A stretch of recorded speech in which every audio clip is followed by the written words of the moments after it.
هەڕەشەی چەکدارەکانی تاقمی داعش لە ئێستادا بووەتە مەترسیدارترین هەڕەشەی سەر ژیانی هاوڵاتیانی ناوچەی حەوزی حەمرین. ئەوان جگە لەوەی کۆنتڕۆڵی بەشێک لە دێهات و شارۆچکەی سنوورەکەیان کردووە، بەردەوامیشن لە جموجۆڵی تێرۆریستی و مەترسی خستنە سەر هاوڵاتیان. بۆ ئەمەش بێهێزی سوپای عێراقیان قۆسۆتەوە.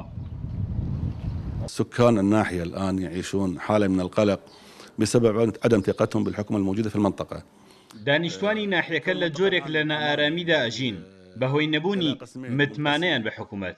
لە هەر کاتێکدا چەکدارەکان بیانەوێ هەڕەشە ئەکەن و سوپا و هێزە ئەمنیەکانی عێراقیش هیچیان پێ ناکرێت. بە گوێرەی ئەو زانیاریە تایبەتانەی دەستی پەیامنێری کورتساد نیوز کەوتووە، چەکدارەکانی داعش چەند دێهاتێکی عەرەبنشینی سنووری جەبارە و قەرەتەپە و سلێمانبەگ وەک حەفریە و ئیلیاسات و لهێب بۆتە مۆڵگەیان و مەشقی تیادا ئەکەن.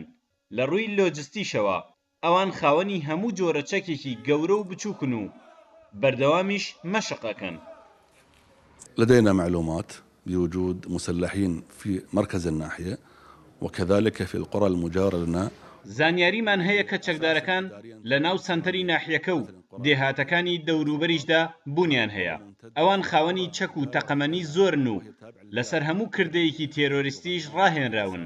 هەڕەشەی گەورن لەسەر سنووری حەوزی حەمرین. چەند شایەت حاڵێک کە نەیانویست دەرکەون بە ئێمەیان وت داعش زۆرینەی ئۆتۆمبیلەکانیان لە جۆری توێتایە و عەرەب و ئەفغانی و هەندێک کوردیشیان تیادایە. زانیاریە ئەمنی و سەربازیەکان ئەڵێن هەموو شەوێک دێنە ناو ناحیەی سلێمانبەگەوە و هەڕەشە لە هاوڵاتیانەکەن. بەهۆی هەڕەشەی ئەوانیشەوە ناوچەکە هەتا دێت نائارامتر ئەبێتەوە.